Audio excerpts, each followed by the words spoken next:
Listo, cuando su merced considere. Vale, Muchas gracias. gracias.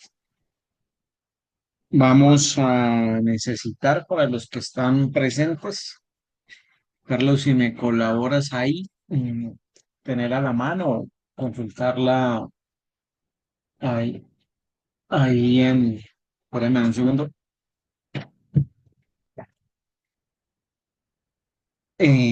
tener la constitución política. Hoy vamos a ver un tema necesario frente a la construcción de política criminal y vamos a hacer una evaluación del mismo.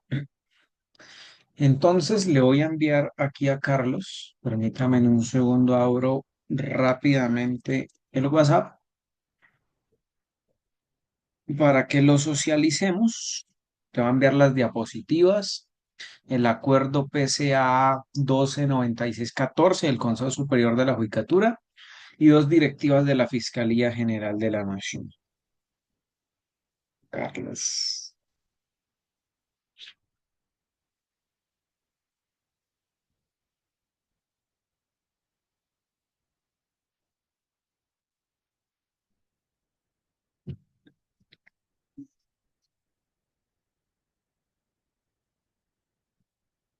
Listo. ¿Te llegaron los cuatro archivos, Carlos? Sí, señor, ya se los comparto. Listo.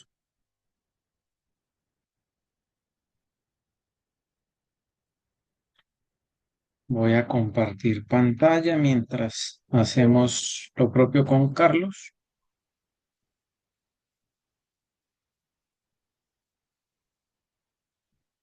¿Están viendo las diapositivas? Sí. No, señor. ¿No? Ya, Permítame. ya. Entonces sí, estaba demorado. Entonces la señal. Ya la comparto otra vez.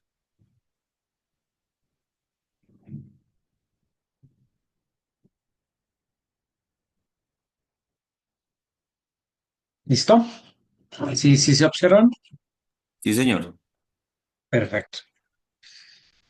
Bueno, cuando nosotros hablamos de política criminal, la política criminal entendida como esa política pública dirigida o enfocada, bien sea a la prevención, investigación, judicialización y tratamiento postcriminal, así como la fase cero de la política criminal, la fase de prevención, también necesariamente tenemos que hablar de otra clase de jurisdicciones. Esas diferentes modalidades jurisdiccionales están reconocidas en Colombia. Cuando nosotros vamos a la Constitución Política, podemos encontrar en el artículo séptimo de la Constitución el carácter pluriétnico y multicultural de la nación colombiana.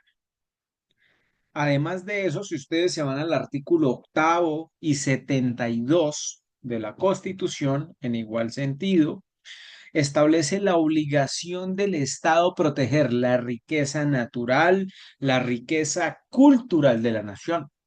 Y en ese sentido, nosotros tenemos unos pueblos originarios, de los cuales todos compartimos en alguna medida sangre,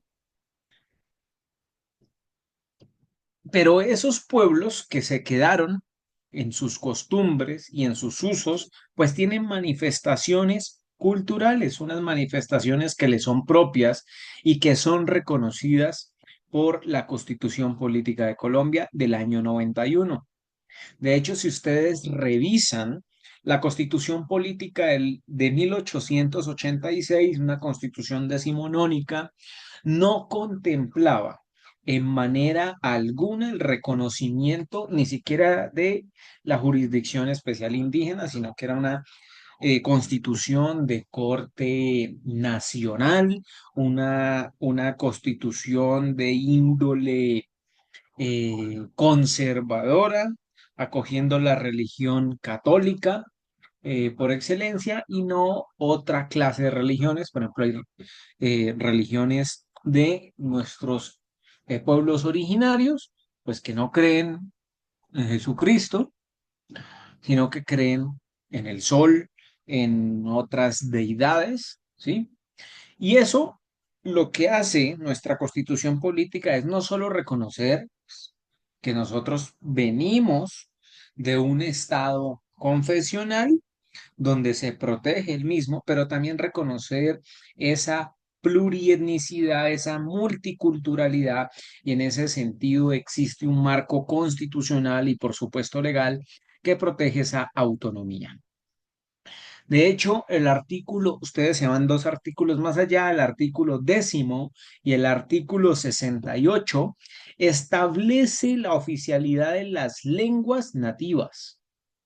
El artículo 70 de la Constitución también reconoce la igualdad de todas las culturas y de las comunidades indígenas. Y ya descendemos luego a tres articulitos principales: 171, 172, 176, que nos hablan que eh, en cuanto a su gobierno, las comunidades indígenas tienen circunscripciones especiales para elegir Senado, ¿cierto? Y ejercen funciones jurisdiccionales.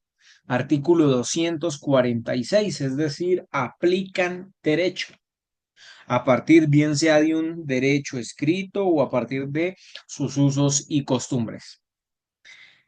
Y por allá en el 289, 330, donde está la regulación administrativa del Estado, ustedes podrán encontrar también que la forma de gobierno en el territorio indígena es a partir de los denominados consejos indígenas. Y por ahí hay un decreto, que es el decreto 1953 del 2014, artículo 96, en el marco de apoyo a las autoridades indígenas, la Fiscalía General de la Nación, el CTI, la Policía Nacional, el IMPEC, Medicina Legal, la Defensoría del Pueblo, la Contraloría, todas las IAS tienen un deber de colaboración con las autoridades indígenas para que ellas cumplan su función jurisdiccional derivada del artículo 246.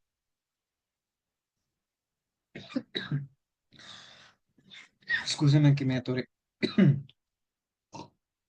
En ese sentido,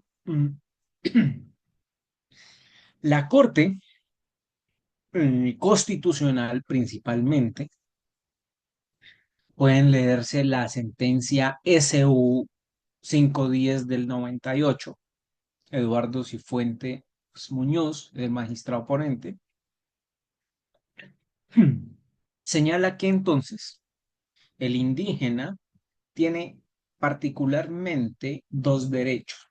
Uno, un fuero especial para que sea en su condición identitaria, sea juzgado por sus autoridades, pero también los indígenas, y en particular la comunidad indígena, es titular de unos derechos de carácter fundamental. Fíjense, un ente colectivo en el año 98, que todavía no pensábamos en temas tan profundos, ya la Corte Constitucional empieza a reconocer a un ente colectivo como titular de derechos fundamentales, y en este caso, ese derecho fundamental es darse su propia autonomía, su propia autoridad administrativa y, lógicamente, la aplicación de decisiones jurisdiccionales.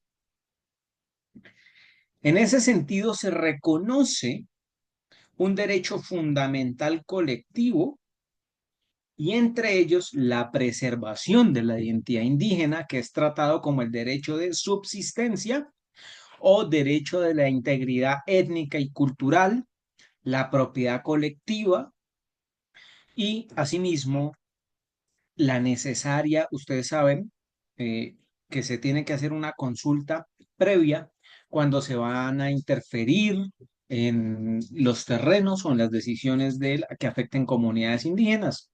Y en ese sentido, desde el año 98, la Corte Constitucional empieza a hacer énfasis que estamos obligados la comunidad en general, cuando afectemos aspectos de los indígenas, decisiones que atañen a sus derechos fundamentales, pues en particular, fíjense, la explotación de recursos naturales en sus tierras.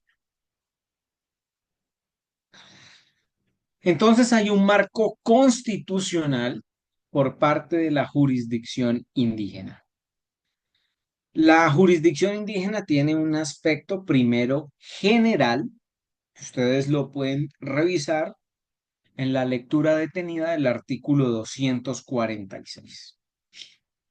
¿Qué nos dice? Pues que las autoridades indígenas pueden ejercer funciones jurisdiccionales dentro del territorio nacional, conforme a sus usos y costumbres y con respeto, lógicamente, de la ley. La jurisdicción indígena es una manifestación de la autonomía jurídica. ¿Qué implica eso? Pues que los reconocemos como sujetos de derecho, que aplican también un poder punitivo estatal, pero que también son políticamente autónomos, ¿sí? Una cosa es autonomía y otra independencia. Ellos no viven en un territorio distinto al colombiano, por lo cual no son independientes, sino que se les da autonomía siempre y cuando sus usos y costumbres estén respetando nuestro marco constitucional. Ahora bien, se ha reconocido que eh, la comunidad indígena, cualquiera de la que estemos hablando, tienen un derecho colectivo, como ya lo dijimos. Y ese derecho colectivo tiene dos componentes. Primero, ese derecho colectivo es que hay un ejercicio por parte de la comunidad en virtud de ese principio de autonomía jurídica y ese reconocimiento constitucional. Y segundo, que hay un derecho individual, no de la comunidad, sino incluso de el indígena, es decir, un fuero. ¿Cómo se llama el fuero? Pues un fuero indígena, que es un derecho de carácter no colectivo, sino un derecho subjetivo. Y ese derecho subjetivo tiene que ver con algo que vimos aquí, consistente en la preservación de la integridad étnica y cultural. Pero ustedes creen o cuál creen que son los límites a la jurisdicción especial indígena.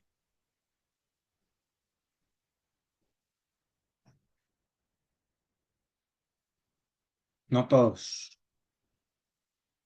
Los límites a la jurisdicción especial indígena. Ujú. Pues creería yo que es el grado de, cómo se dice? El grado de inclusión que puede tener la persona con esa comunidad. Es decir, por ejemplo, ayer tuvimos un caso de una persona que era miembro de un cabildo indígena acá del Amazonas y del Amazonas del Caquetá y estaban pidiendo en 447 que la condena, porque recordamos 12 años de prisión como autor del delito de concierto para delinquir agravado y de tráfico, fabricación, aporte de armas de uso privativo, y estaba pidiendo que la condena la cumpliera en el cabildo indígena. Y pues la documentación toda apuntaba precisamente a que era una persona pues de esa comunidad. Entonces yo me opuse porque precisamente no se había acreditado el factor, porque hay un factor que es el personal. Es Ujú. decir, pues de todas maneras, la inclusión de esta persona, pues si bien es cierto, puede tener una certificación del cabildo, de todas maneras, dentro del arraigo, él en el momento de la captura dio una dirección que estaba fuera Distinto. era distinta. Además de eso, la persona estaba vinculado a un delito de concierto para delinquir con una zona de injerencia diferente al sitio donde quedaba ubicado el cabildo. Ya. Entonces, el juez, pues, ayer leyó el fallo y no le concedió esa posibilidad de que estuviera. Entonces, creería yo que los límites de la jurisdicción indígena van encaminados directamente a esos aspectos legales, precisamente que impiden que estas personas puedan hacerse merecedoras a los beneficios que de suyo tienen por pertenecer a estas comunidades. Creo yo que es eso. Listo. Bueno, esas son las condiciones prácticas que vamos a tratar, unas bien interesantes. Pero ¿qué ha dicho la Corte Constitucional? Sentencia C-617 del 2010. El núcleo duro de los derechos fundamentales. Y ya vamos para allá, porque pues a nosotros nos dicen el núcleo duro, pero bueno, sí, pero deme un ejemplo, ¿no? Pero vamos a continuar. El fuero indígena tiene unos elementos, que son 4. Un elemento personal, es decir, que la persona sea indígena, y entonces eso le da el derecho a que sea juzgado por sus propias autoridades. Pero debe existir un elemento territorial, es decir, que las conductas se hayan ejecutado dentro del territorio indígena. En ese caso, fíjese su ejemplo, Carlos, el delito de concierto para delinquir, ese acuerdo mm, con otras personas para ejecutar delitos indeterminados, pues no cubrían ese territorio. En tercer lugar, debe existir un elemento institucional. Y ese elemento institucional tiene que ver con que esa comunidad indígena tenga unas instituciones, como su nombre lo dice, o a través de un sistema de derecho propio, es decir, existan normas que puedan ser aplicadas por unas autoridades específicas en las cuales la comunidad ha delegado unas funciones de acuerdo a sus usos, costumbres y procedimientos tradicionales y aceptados por la comunidad. Y finalmente nos desembocan un elemento objetivo. Y ese elemento objetivo hace un estudio de la naturaleza del bien jurídico afectado o del sujeto afectado por la conducta indígena. Sin embargo, uno diría, pues todos estos requisitos deben cumplirse necesariamente de manera concurrente. No obstante ello, la Corte Constitucional, en la sentencia T-208 del 2019, señala que no necesariamente tienen que concurrir todos, sino que el juez, el funcionario, debe evaluar de manera ponderada y razonable el principio de maximización de la autonomía. Y fíjense, estos días escuchaba por Twitter, por X, una noticia que al parecer unos indígenas de estos que se metieron aquí en la Nacional, uno de ellos había violentado a otra indígena. Entonces el debate existía en que si eso era objeto de la jurisdicción especial indígena o no, porque no había sido cometido en el territorio indígena. Pero fíjense que el elemento personal está, el elemento institucional está, el elemento objetivo está, falta la institución, falta el territorial. Sin embargo, entonces podría en ese caso entrar a conocer de manera directa la jurisdicción especial indígena con la interpretación dada a partir de la T-208 del 2019. Profe, y sobre ese punto, no recuerdo cuál es la decisión de la Corte, incluso también hablaba que también influye mucho el interés mayoritario o el interés de la jurisdicción ordinaria. Pues entonces, en También. el, en el caso que usted plantea, pues el interés mayoritario sería, al ser la víctima, también una indígena, persona indígena. Ujú. pues entonces el interés es de la comunidad para ajusticiar de acuerdo a sus usos y costumbres a esa persona. Correcto. Entonces, miremos unos límites en la jurisprudencia y qué les puedo traer yo aquí a este debate. Cuando nosotros leemos el artículo 34 de la Constitución, que Carlos lo conoce muy bien, que fue fiscal de extinción de dominio, señala que está prohibida las penas de confiscación de bienes, de destierro y de cadena perpetua, que fue ese, luego un acto legislativo de Duque, declaró, bueno, reformó la Constitución y por fortuna la Corte Constitucional declaró inconstitucional por sustituir el núcleo esencial de la Constitución, esa reforma, ese acto legislativo. Pero, ¿qué es lo interesante de este caso? Los que conocen el Cauca, si han ido a Popayán, Popayán está en el suroccidente colombiano y hacia el occidente, el primer pueblo que uno se encuentra es el Tambo.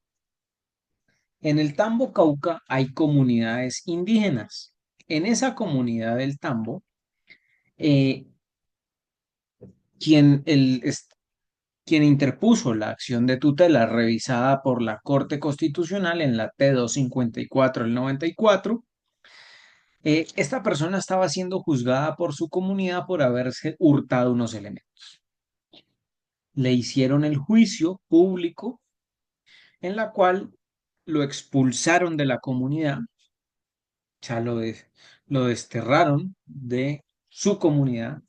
Digamos, en comillas pongo destierro, porque no es una pena de destierro como lo explicó la corte, pero además de eso expulsaron a toda su familia.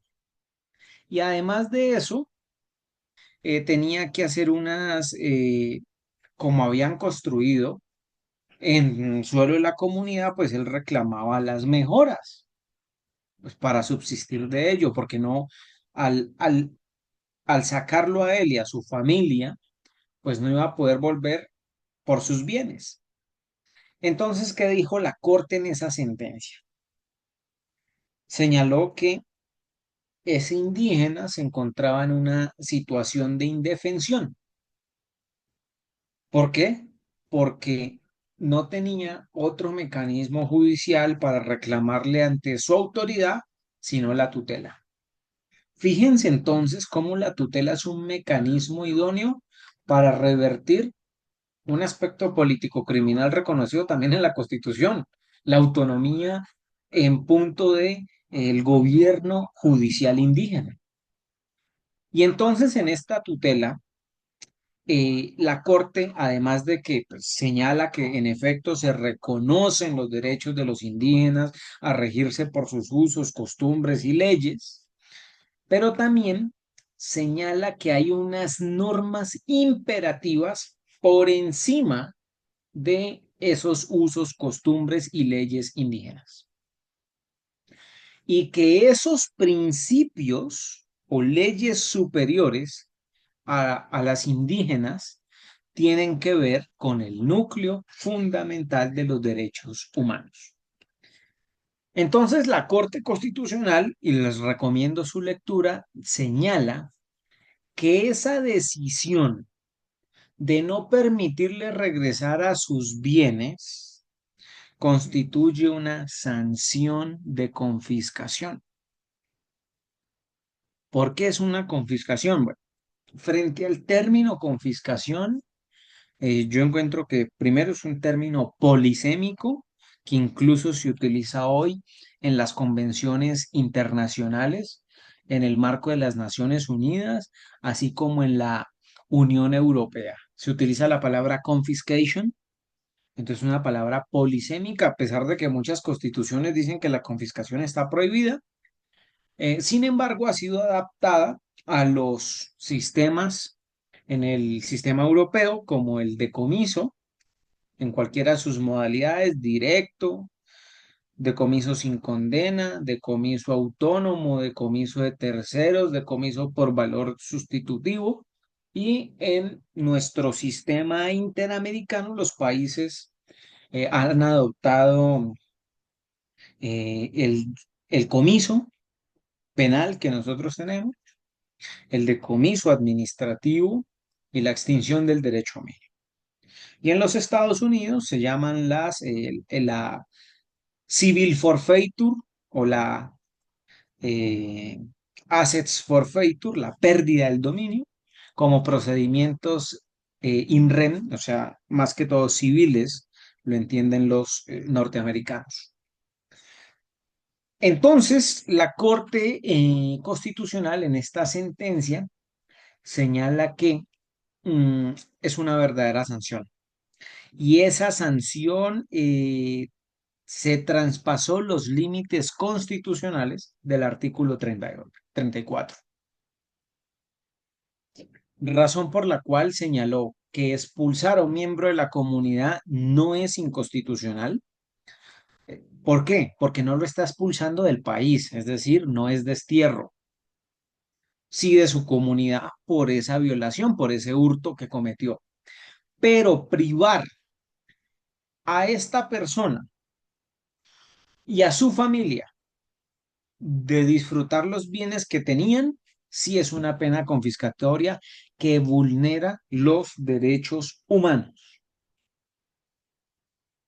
Razón por la cual, ¿qué hizo la Corte? Nulitó o declaró la nulidad de esa decisión para que la Jurisdicción Especial Indígena, esta comunidad del Tambo Cauca, pues tomara una nueva decisión con fundamento en lo que la Corte ya había hecho. Una decisión bastante interesante que se los recomiendo para que las lean. Ahora, otra sentencia bastante interesante. En la sentencia T-349 del 96, se estableció que el cepo, es decir, cuando le pegan a la persona, es una forma de pena corporal y a pesar que las penas corporales en nuestra legislación político-criminalmente ya no existen, ¿sí? En la jurisdicción indígena sí, y señala que se trata de una pena corporal que hace parte de la tradición y una identidad étnica y cultural. En este caso, condenaron a un indígena a 20 años de prisión por haber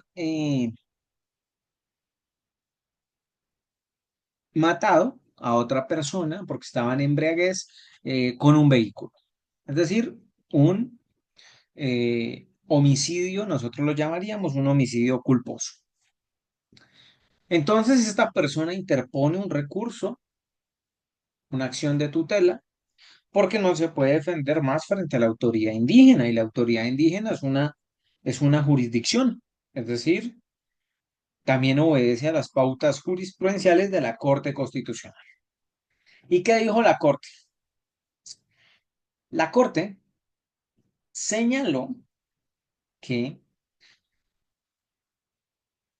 la imposición de 20 años de prisión a un indígena por un delito culposo supera el límite de la legalidad, porque en nuestro ordenamiento jurídico un homicidio culposo no tiene esa representatividad en cuanto al quantum punitivo o a el número de años, pues, para que me entiendan mucho mejor. Entonces, aquí indicó la Corte Constitucional que las autoridades indígenas tienen un límite en la legalidad de las penas y tiene que ir acorde con los preceptos que nosotros tenemos. Entonces, ¿qué es lo que en últimas dice? Hay un principio de legalidad de los delitos y las penas. Las autoridades indígenas están sometidas hasta entonces por contera a nuestro Código Penal frente a esos límites. Otra sentencia. Se tutela por parte de un indígena que también había sido condenado y pues fue condenado y entre ellos le impusieron la sanción del fuete, esto en la comunidad Paez, también en el Cauca. Se los cuento porque yo soy del Cauca, soy de Popayán y la comunidad Paez estudié con amigos indígenas, incluso pertenecen a esta comunidad y en ellos es habitual esta sanción. Entonces, aquí se estaba diciendo, pues en efecto al indígena le pegaron como 20 fuetazos y habían unos videos donde estaba morado el señor. De hecho, unos familiares del sancionado trabajaron en la fiscalía. Entonces, digamos que por su conocimiento jurídico, pues les fue más fácil llegar y tener una sentencia de tutela en sede de revisión. Y aquí que se estudió, que a pesar de que al señor le hicieron unos morados tenaces con el fuete, eso no constituye tortura, porque lo que dice la Corte Constitucional es que de acuerdo a su cosmovisión, esa pena corporal no tiene la entidad de que ese sufrimiento sea grave, sino que es una sanción proporcional de acuerdo a sus usos y costumbres y que incluso han existido sanciones, incluso hasta de 100 fuetazos, y pues a este señor le habían impuesto 20.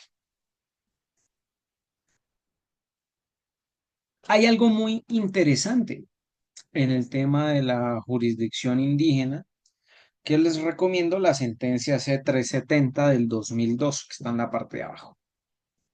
Y es, bueno,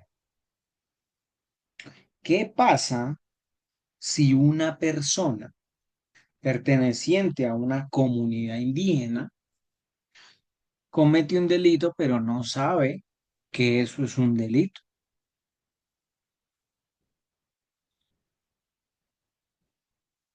Entonces, la Corte señala que ahí debe evaluarse si existe un error de prohibición. Y error de prohibición porque ustedes saben que el error de prohibición, como aquí no todos son abogados, entonces se los voy a explicar de manera sencilla. Eh, el artículo 9 y 12 del Código Penal señalan que en líneas generales, toda conducta debe ser típica, antijurídica y culpable.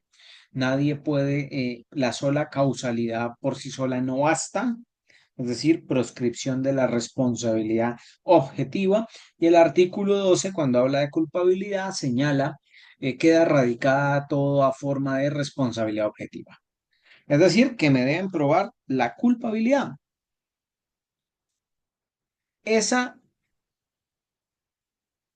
esos estratos de la conducta punible implica un primer estrato que es la tipicidad.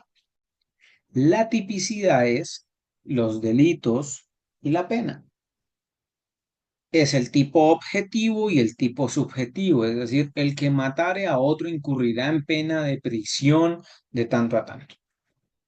Él, entonces, es un sujeto activo indeterminado, matar es el verbo rector y a otro, pues es el sujeto pasivo que es indeterminado.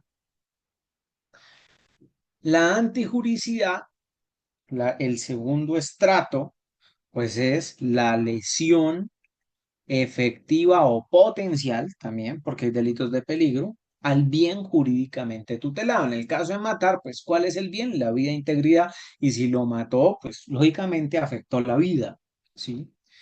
Pero supónganse en un delito de porte ilegal de armas o armas de uso privativo de las Fuerzas Armadas o explosivos, pues entonces aquí el solo portar, ni siquiera usar el arma, es un delito de peligro. ¿Por qué? Porque atenta contra la seguridad pública cuando la persona no tiene permiso de tenencia, cuando no tiene permiso para porte, entre otros. Y un tercer estrato, que es la culpabilidad, que es cuando la persona es imputable, es decir, es capaz.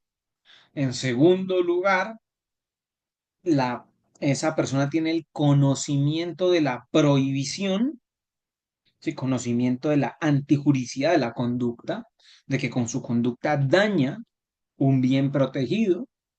Y finalmente la reprochabilidad que se le hace a esa persona por haber ejecutado un acto. En líneas generales, pues eso es eh, la conducta punible. Error de tipo existe cuando, les voy a dar un caso supremamente sencillo. Supónganse que dos personas se conocieron en una discoteca y tienen relaciones sexuales. Al salir de ello, están esperando a una muchacha, unos padres enfurecidos, y le dicen al muchacho, oiga, pero es que mi hija tiene 14, menos de 14 años, ¿usted cómo se metió con ella?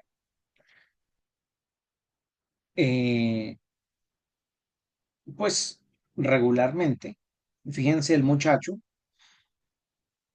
¿qué lo haría pensar que es una mayor de edad? Pues primero que está en una discoteca. Segundo, supongamos que parece de más de 14 años y por eso logró entrar. Entonces ahí hay un error de tipo. Pero el error de prohibición es cuando yo tengo un error que pienso que lo que hago es lícito. Y el caso es cuando en la cultura indígena no sé que esa conducta es ilícita. Entonces, ¿cómo se llama? Error de prohibición culturalmente condicional.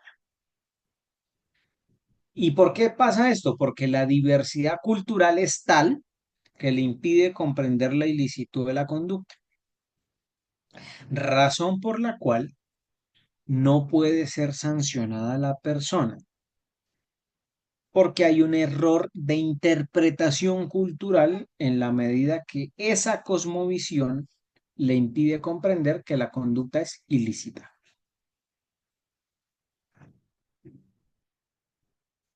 Ahora, yo les envié con Carlos dos directivas. Esas dos directivas les voy a dar 3 minuticos, 5 minuticos por mucho para que las ojeen. Entonces son las 6:42, a las 6:47 revisamos los aspectos generales de ellas. Voy a ir a servirme agua. Si quieres, no pauses el video. 5 minuticos y revisamos esas directivas.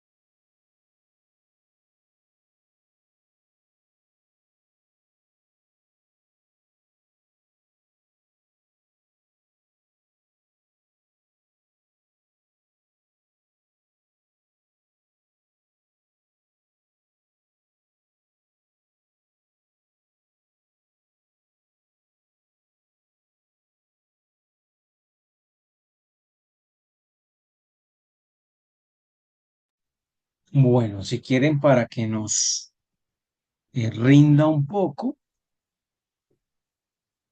eh, Carlos, revísate la directiva, la 012,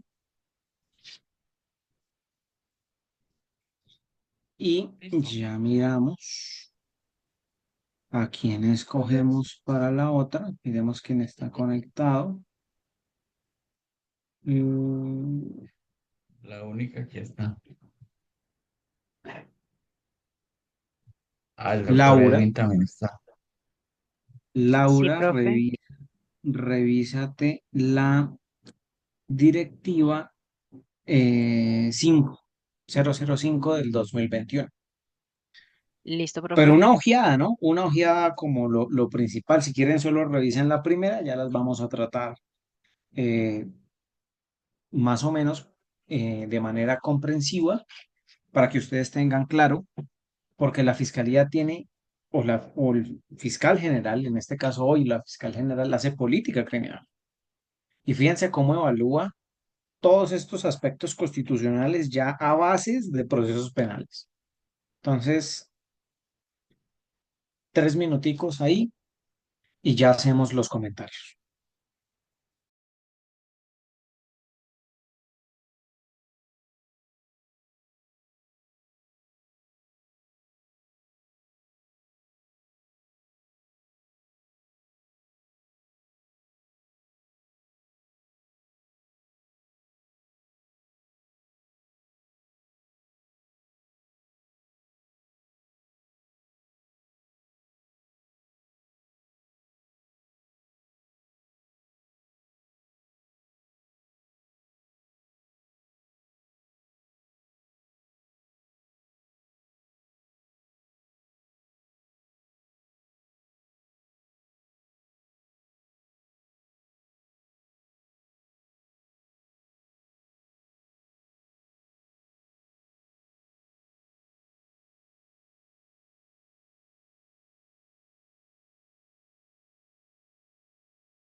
Bueno, listo.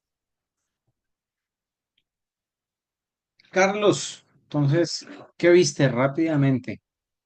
Listo, profe. Pues que es la directiva 012 de 2016 de la jurisdicción penal indígena. que el objeto de la directiva es establecer criterios y directrices que los fiscales deben aplicar para determinar si un caso penal debe ser conocido por la jurisdicción indígena o la ordinaria, ello en armonía con la Constitución y la jurisprudencia de la Corte Constitucional. Trae la sentencia, la directiva, unos criterios para definir competencia, que son los que usted había mencionado, pues en concordancia con lo dicho por la Corte Constitucional, que son el personal o subjetivo, el geográfico, el objetivo y el institucional. Del personal dice que debe tenerse en cuenta si el implicado pertenece a una comunidad indígena. Del geográfico o territorial dice que si los hechos ocurrieron dentro del territorio indígena. El del objetivo, que la naturaleza, se debe tener en cuenta la naturaleza del bien jurídico protegido, si pertenece a la comunidad o hay competencia indígena, y si es de la sociedad mayoritaria, la jurisdicción ordinaria es competente. Y el institucional, que la existencia de autoridades tradicionales, normas propias, procedimientos judiciales reconocidos por la comunidad. Trae unos principios orientadores que son maximización de la autonomía, mayor autonomía si el conflicto es interno y y también si hay alto grado de conservación cultural. Y dice que los principios están limitados por el del respeto a los derechos humanos y fundamentales. Trae unos procedimientos que dice que en caso de duda de aplicar una de las dos jurisdicciones, se debe convocar a un comité técnico jurídico antes de provocar un conflicto de competencias, que el fiscal debe emitir unas órdenes a policía judicial para verificar la legitimidad y capacidad de la comunidad indígena para asumir el caso, y que no se puede excluir automáticamente la jurisdicción indígena por la gravedad del delito. Ujú. Esto es relevante, el entendido que se debe analizar cada caso particular según lo que dice la directiva, incluso eso lo dice la sentencia de la Corte Constitucional. Y Ujú. habla también de las excepciones, lo que usted había dicho, que debe tener en cuenta si hay un error de prohibición invencible por la diversidad cultural. Dice también que la renuncia al fuero indígena es posible, pero debe ser evaluada de manera rigurosa por los fiscales, y trae pues unos fundamentos constitucionales e incluso internacionales de soporte de la decisión, y habla también de la coordinación interjurisdiccional, que habla del diálogo y coordinación entre jurisdicciones para resolver los casos, siempre y cuando, con miras a que no se afecte la autonomía indígena. Esto es como en grandes rasgos lo que dice la directiva, doctor. Ahí ¿qué aspectos hay que resaltar? Eh, igual para su lectura. En esa directiva del 2016 señala que debe determinarse por parte del fiscal y el fiscal general de su momento, en este caso, pues como no ha sido derogada, existe esa obligación. El fiscal del caso debe, cuando tenga un indígena, verificar si comprendió o no la conducta. Es decir, si ha asimilado nuestra cosmovisión o mantiene la de ellos. Pero hay un aspecto interesante y es que el propio indígena, yo les decía al inicio, tiene un derecho subjetivo del fuero, pero también puede renunciar al fuero. Y ahí en esa directiva se traen 3 eventos cuando se puede renunciar al fuero. Acá están. Cuando la comunidad indígena manifiesta que renuncia al ejercicio, cuando el miembro desiste y cuando entre las normas y procedimientos se renuncia a la sanción, entonces aplica la jurisdicción ordinaria. Yo les había dicho a ustedes, así como nos señala Carlos, hay unos elementos. Y dentro de esos elementos está el elemento objetivo, es decir, el bien jurídico. Así el bien jurídico sea grave, no hay que rechazar la jurisdicción indígena.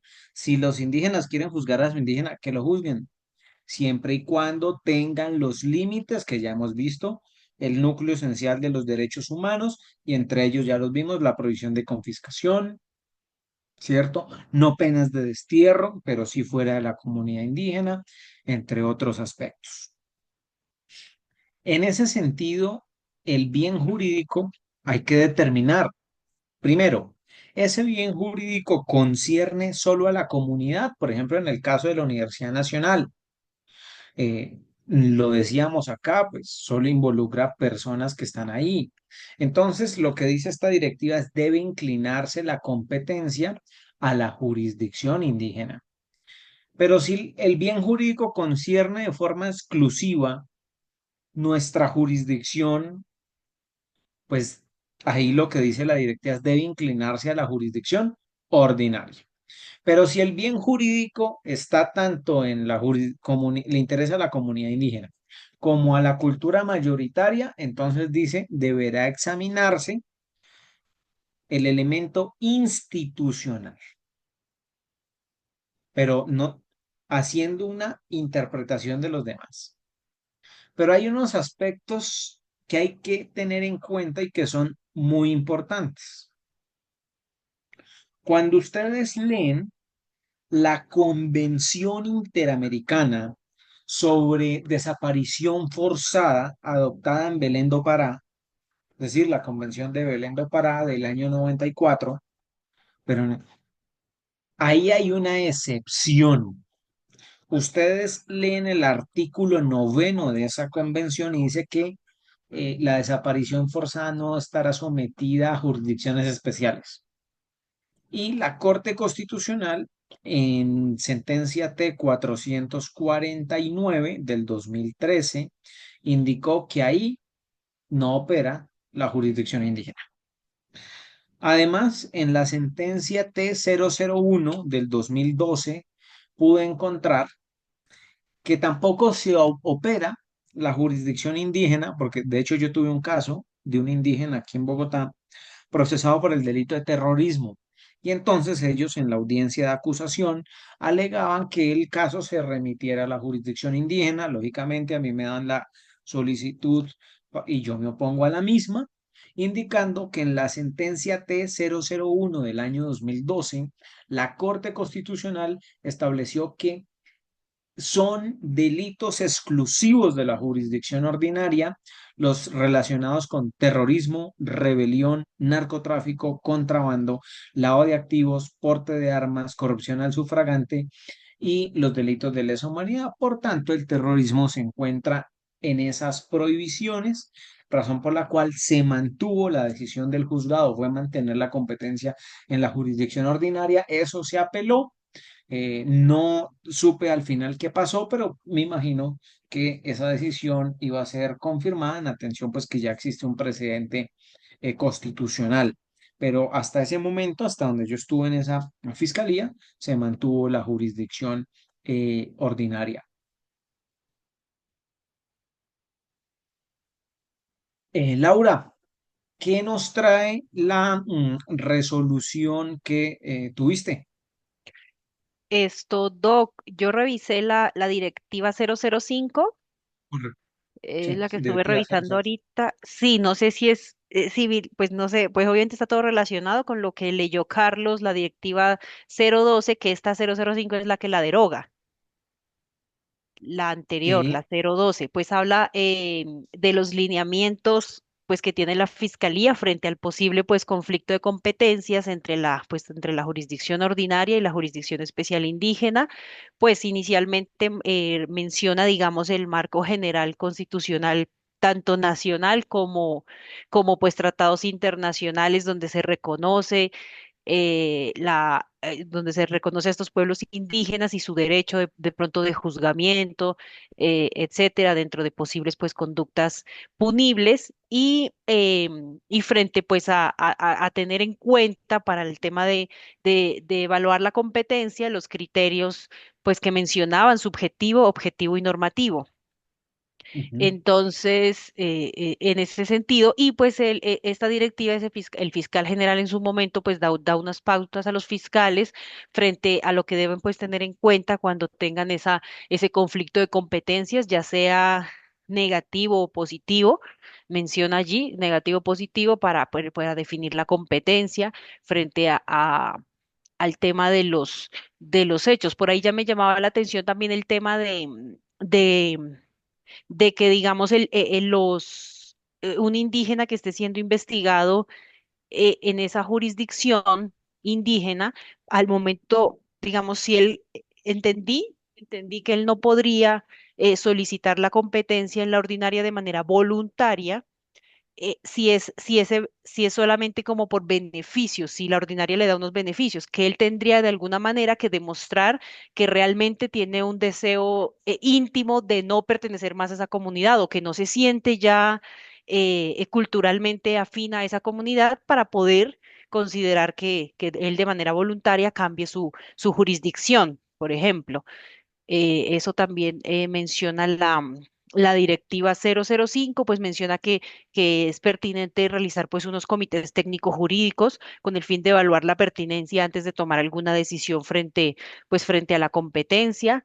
Y que se debe también, pues también en el marco de investigaciones dentro de la justicia ordinaria, donde estén como indiciados o investigados indígenas, que se debe dejar uno, dentro del proceso, una claridad de quién es el indiciado cuando se esté manejando dentro de la jurisdicción ordinaria, y se debe dar claridad también o se debe informar a la jurisdicción indígena que esa persona está siendo investigada.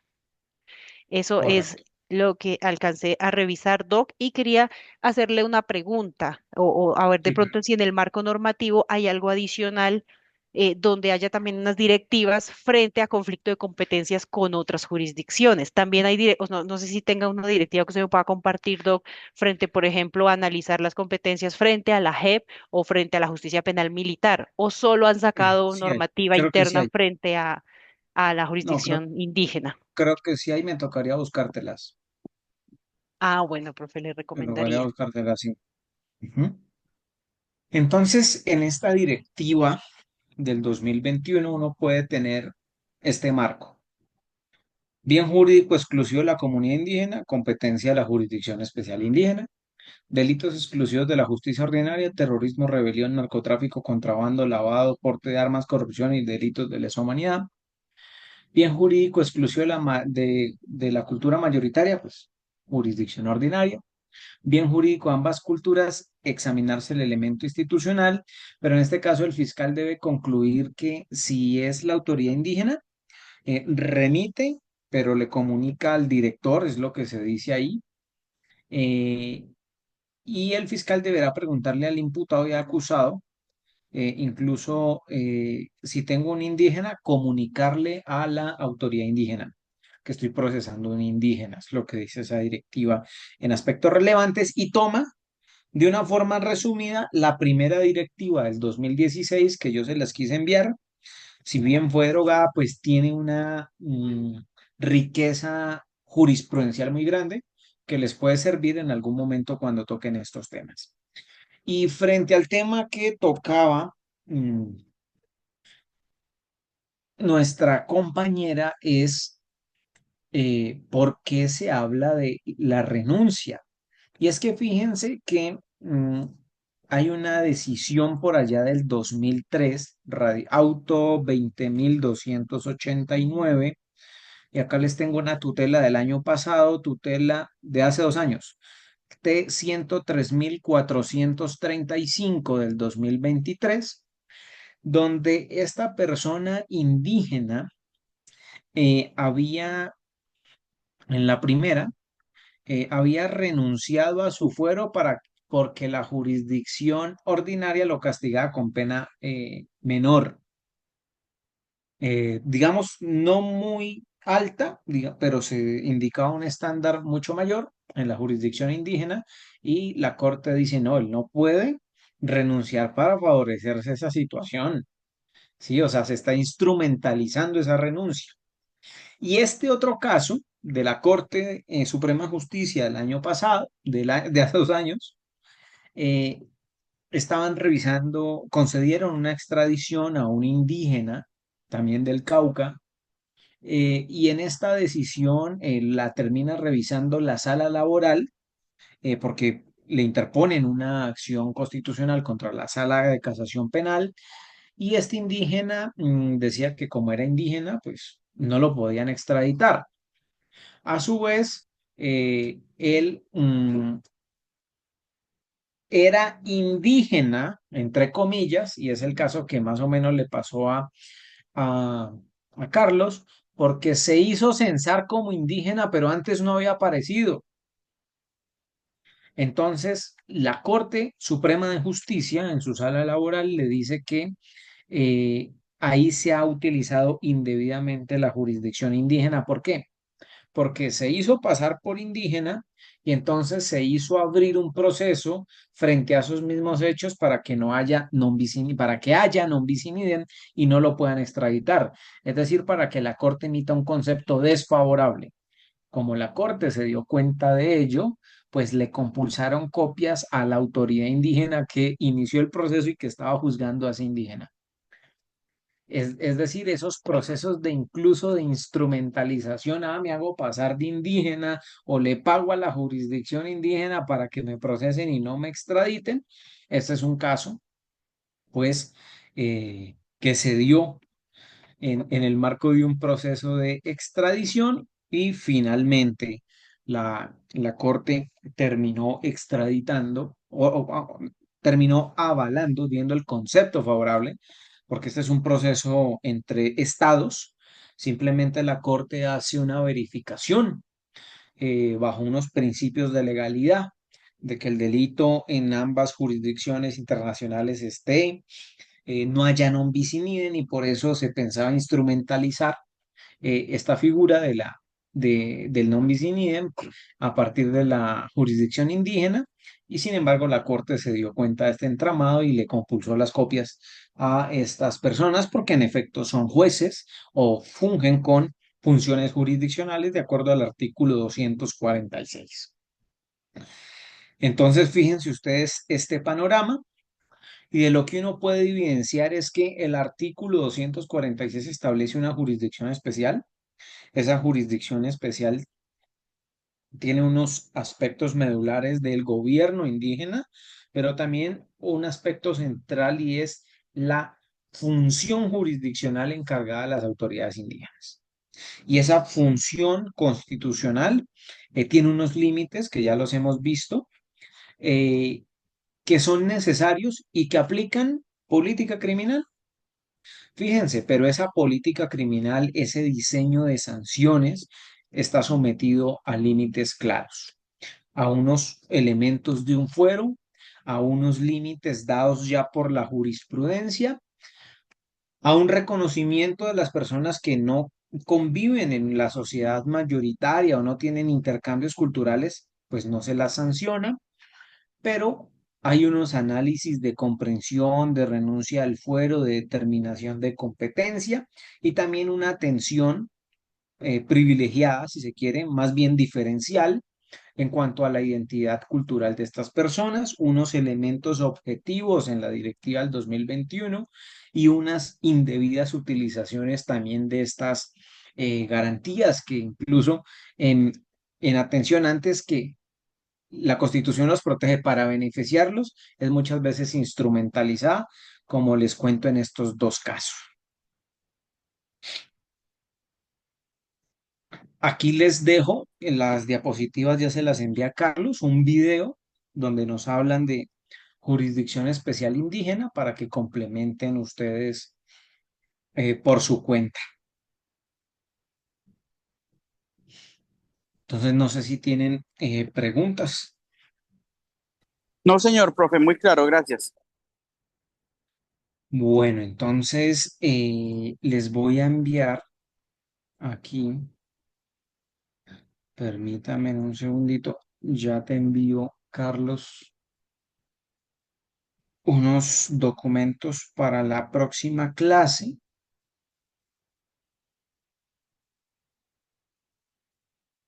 sobre unas guías de evaluación de política criminal que me parece pertinentes. Como ya estamos cerrando, ya nos quedan dos sesiones para que los vayan leyendo.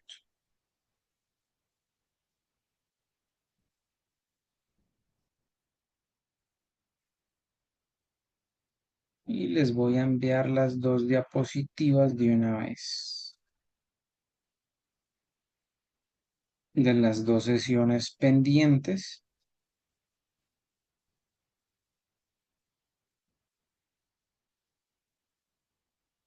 para que las vayan trabajando.